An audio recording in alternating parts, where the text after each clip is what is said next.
மஞ்சள் முக கலசம். வெல்கம் டு அண்ணம் கைவண்ணம்.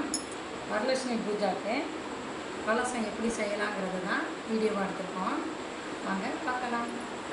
கலசம் செய்கிறதுக்கு ஃபஸ்ட்டு ஒரு சொம்பு எடுத்துக்கிறணும். அது பித்தளை சொம்பு தான் எடுத்துக்கிறணும்.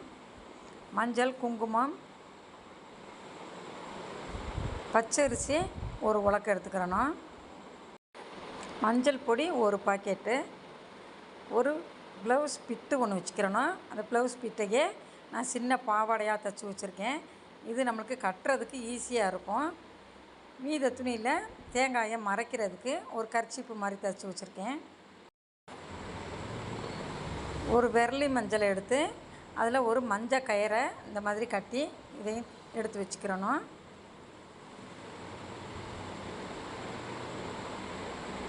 அப்புறம் 9 வெத்தலை, 9 வெத்தலையும் அதில் 1 ரூபா காயினும் வச்சுக்கிறணும். பாக்கு 9 எடுத்துக்கிறணும்.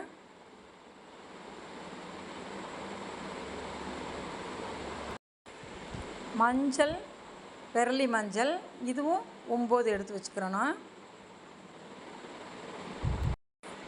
இப்போ கலசம் வைக்கிறதுக்கு இந்த மாதிரி ஒரு சின்ன ஸ்டூல் இல்லைன்னா பலகா எடுத்துக்கிட்டு அதில் பூஜைக்குரிய ஏதாவது ஒரு கோலத்தை நம்ம போட்டுக்கிறலாம். மஞ்சள் பொடி, குங்குமத்தை வச்சு இந்த மாதிரி கலர் அடித்து குங்குமம் போட்டு எல்லா பக்கமும் வச்சுக்கிறணும்.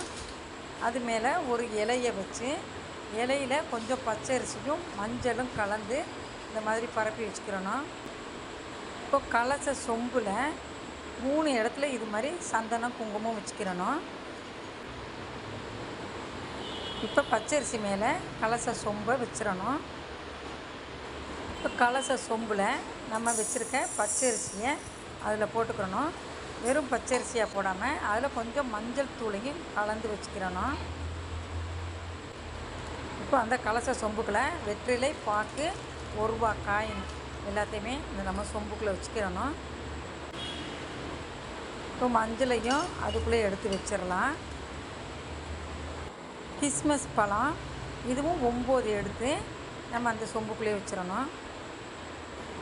இப்போ கலசத்துக்கு மேலே வைக்கிறதுக்கு இந்த தேங்காயை எடுத்து அது மேலே கெட்டியாக மஞ்சளை பிசைஞ்சு இந்த மாதிரி தடவிக்கிறணும்.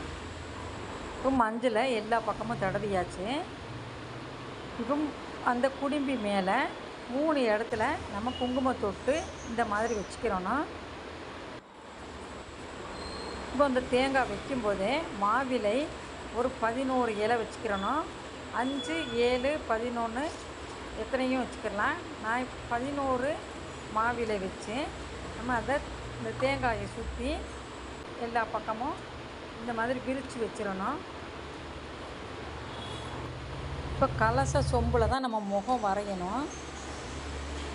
இந்த மாதிரி கண் மலர்லாம் ஃபேன்சி ஸ்டோரில் செட்டாக கிடைக்கிது. இதை வாங்கி நம்ம தேங்காயிலேயே முகமாக அமைக்கணும். அது தேங்காய் மஞ்சள் தடவுனது ஈரமாக இருக்கும்போதே வச்சுட்டா அதில் நல்லா ஒட்டிக்கிறோம்.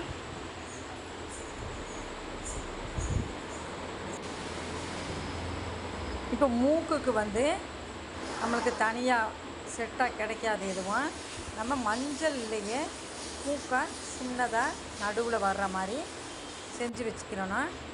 இந்த மாதிரி மஞ்சளில் செஞ்சோம்னா மூக்கு மாதிரி அழகாக இருக்கும். அதுலேயே ஒரு ஸ்டோனையும் ஒட்டி வச்சிட்டிங்கன்னா மூக்குத்தி போட்ட மாதிரி ரொம்ப அழகாக இருக்கும். இப்போ நான் அதில் ஒரு சின்ன ஸ்டோனை ஒட்டி வச்சுருக்கேன். இப்போ கலசத்துக்கு நம்ம அந்த ப்ளவுஸ் கிட்டையே இது பட்டு பாவாடை மாதிரி தைச்சி வச்சுருக்கேன். நம்ம இதில் சொம்பில் கட்டுறதுக்கு ஈஸியாக இருக்கும். அந்த தேங்காய் நம்மளுக்கு மேலே தெரியாமல் இருக்கிறதுக்கு இந்த மாதிரி ஒரு நீல துணியாக அதில் போட்டால் நம்மளுக்கு முகம் பார்க்குறதுக்கு ரொம்ப அழகாக இருக்கும். வீட்டில் இருக்க நகையை வச்சு நம்ம அம்மனுக்கு அலங்காரம் பண்ணிக்கிறலாம். தேங்காய் குடும்பி மேலே மல்லிகைப்பூவை இந்த மாதிரி ரவுண்டாக சுற்றி வச்சுட்டா பார்க்குறதுக்கு அழகாக இருக்கும். தேங்காய் குடும்பியும் வெளியில் தெரியாது. அம்மன் முகமும் பார்க்குறதுக்கு ரொம்ப அழகாக இருக்கும். அது மேலேயே ஒரு ரோஸையும் சொருவி வச்சிடலாம். இப்போது மகாலட்சுமி அம்மாவுக்கு நம்ம எவ்வளவு பூவும் அலங்காரத்துக்கு வைக்கலாம். இப்போ கலசத்தை நல்லா அழகாக ஜோடித்ததுக்கப்புறம் நம்ம மஞ்சள் கயிறில் மஞ்சள் கட்டி வச்சுருந்த மஞ்சள் கயிறையும் நம்ம கலசத்துக்கு போட்டு வச்சிடணும். இந்த மாதிரி அந்த மஞ்சள் சந்தனம் குங்குமம் தொட்டு வச்சிடணும். கீழேயே பிள்ளையார் விநாயகர் மஞ்சள் விநாயகரையும் எடுத்து வச்சுருக்கேன். மகாலட்சுமிக்கு உகந்தது தாமரை பூ தான். அந்த தாமரை பூ கிடச்சா அதையும் நம்ம இந்த பூஜையில் வச்சுக்கலாம். இப்போ கலசம் ரெடி ஆயிடுச்சு.